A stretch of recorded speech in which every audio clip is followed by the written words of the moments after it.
యోహాను సువార్త 14వ అధ్యాయం 14వ వచనం. నా నామమున మీరు నన్నేమి అడిగినను నేను చేతును అని చెప్పి యేసుక్రీస్తు ప్రభువు భూలోక రాజ్యంలో ఉండగా యేసు ప్రభువు స్వయంగా పలికినటువంటి మాట. స్తోత్రం దేవా సర్వోన్నతుడా. ఈ సమయంలో ఈ యొక్క వాక్యాన్ని ధ్యానిస్తూ ఉండగా మాతో మాట్లాడి ప్రతి వారికి వినగల చెవి గ్రహించగలది అనుగ్రహించి విత్తబడిచిన వాక్యం వ్యర్థం కాకుండా ప్రతి హృదయంలో నాటబడి ఫలించి 30, 60, 100 1000 పంటను వారు అనుభవించినట్లు చేసినందుకు వందనాలు. నజరేయుడైన యేసుక్రీస్తు నామములో ప్రార్థించి నమ్మి పొందుకుని నమ్మ పరమ తండ్రి, ఆమేన్. ప్రియులారా, దేవుని అడగటం అంటే ప్రార్థించడం. కాబట్టి యేసు నామములో ఏ ప్రార్థన చేసినా అది ఆలకించబడుతుంది అని చెప్పి దేవుడు చెప్తున్నాడు.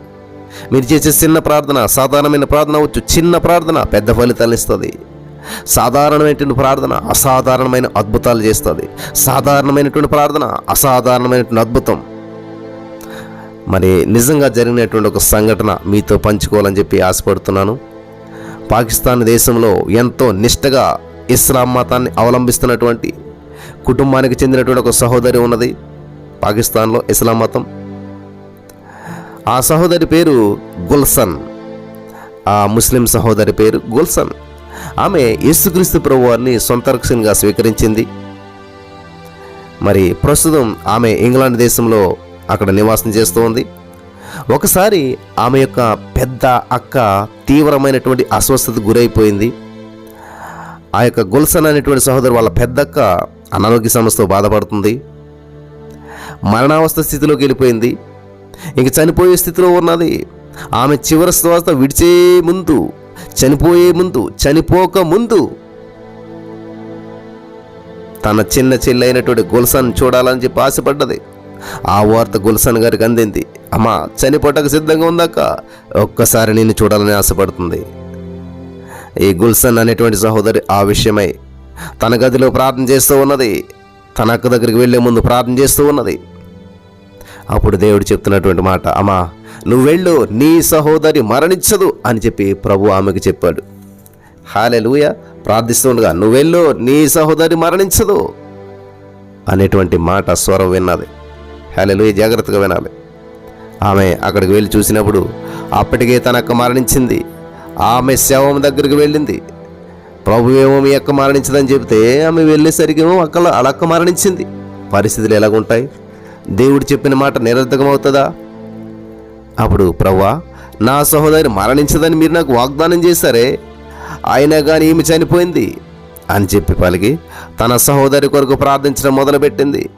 అక్కడున్న ఇస్లాం మత పెద్దలందరూ కూడా ఆమె మీద కోపంతో మండిపడి ఒక గదిలో ఆమెను బంధించి తాళం వేయమని చెప్పి ఇస్లాం సాంప్రదాయం ప్రకారం శవ సంస్కారం కొరకై హుటాహుటిన సిద్ధపాట్లు జరిగించారు. వాళ్ళ చెల్లొచ్చి ప్రార్థన చేస్తూ ఉంది. ఇది ఇస్లాం మతానికి విరుద్ధం. అసలు ఇది ఎందుకని ఇలా చేస్తుంది? ఈమె బంధించండి, ఆమెకి పిచ్చి పట్టినట్టున్నది అని చెప్పి ఆమెను ఒక గదిలో పెట్టి బంధించమని చెప్పారు. మన సాంప్రదాయం ప్రకారం ఈమెను పూడ్చడానికి, సమాధి చేయడానికి సిద్ధం చేయండి, సిద్ధపాట్లన్నీ హుటాహుటిని సిద్ధపరచండి అని చెప్పిన వెంటనే ఈ గుల్షన్ గారిని గదిలో పెట్టి తాళం వేశారు.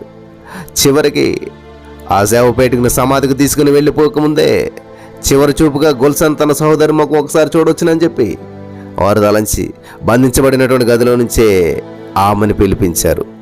వింటున్నారా ఏం జరుగుతున్నదో? వాళ్ళకేమో చనిపోదు ఇల్లమ్మ అని ప్రభు చెప్తే వచ్చింది. తీరా వచ్చేసరికి ఆమె చనిపోయింది. చనిపోయాక ఆమె ఏమంటూ ఉన్నది?